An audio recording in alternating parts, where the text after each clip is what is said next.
So, hello.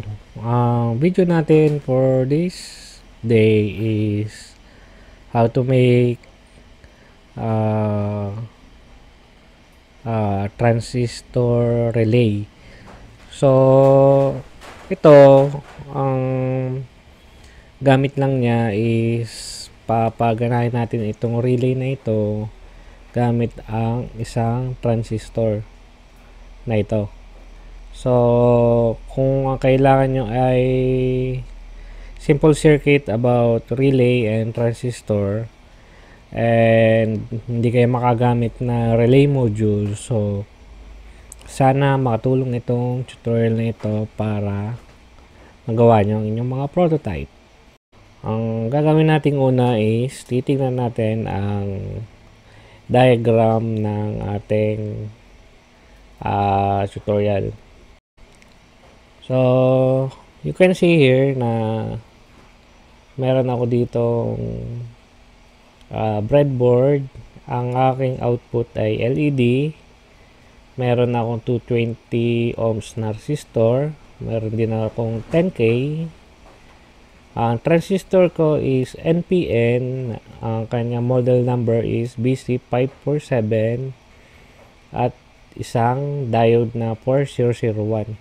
So for this example, gagamit tayo ng Arduino Uno para mag-supply ng signal dun sa ating transistor na in turn magte-turn on sa ating relay.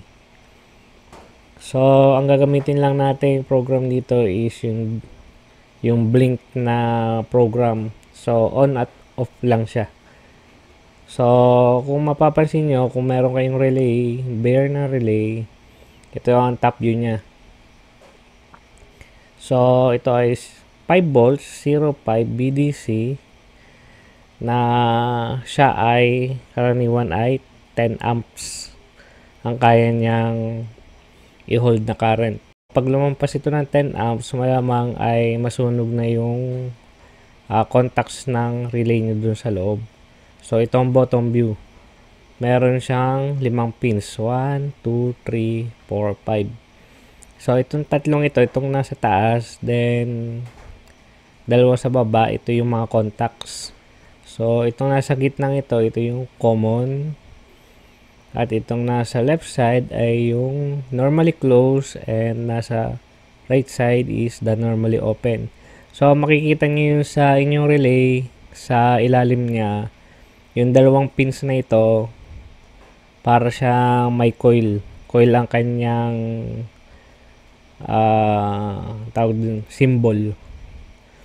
So, dito natin padadaanin ang signal natin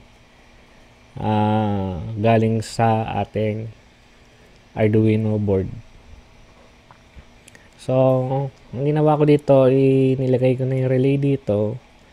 Then, i-connect natin ang ating normally open na contact sa ground. Tapos, yung common niya papunta dun sa ating LED na may 220 ohms na resistor. So, kapag nag-on ang relay, yung kanya normally open, magko-close yun, then iilaw yung ating LED. So, ito namang mga components na ito, common to, itong transistor BC547, 10 kilo ohm resistor, at saka itong 1N4001. So, itong diode na ito, ang tawag nila doon dito ay yung flywheel. So, another topic na kasi yun sa electronics, kung saan ginagamit ang flywheel. So, mostly, ginagamit ito sa may mga coil, itong flywheel na to. So, para hindi ma-burn out ang ating LED, gumamit tayo ng 220 ohms.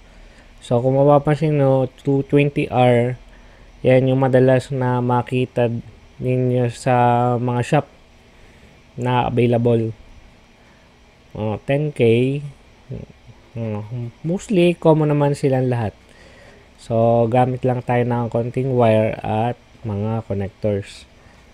So, dito sa ating tutorial, i-plug in na natin itong ating Arduino board. Ito ay ang main purpose nito is to emulate the input signal do sa transistor natin. So, pwede namang walang Arduino board basta may 5 volts ka supply dito. So, yung input dapat sa transistor natin is 5 volts din. So, dito sa breadboard, meron ako dito 5 volts. So, kapag nilagay ko dito, nag-o-on yung ating relay. So, makikita nyo yung ating LED na ilaw. So, since nakaprogram dito sa ating Arduino is blink, ko-connect natin siya sa pin 13. So, kung napapakinig nyo yung click ng ating relay, so, ibig sabihin, nagte-turn on and off siya every couple of seconds. So, bakit natin ginagamit ng relay? So, halimbawa, dahil sa electronics kasi much more in low power ang mga input.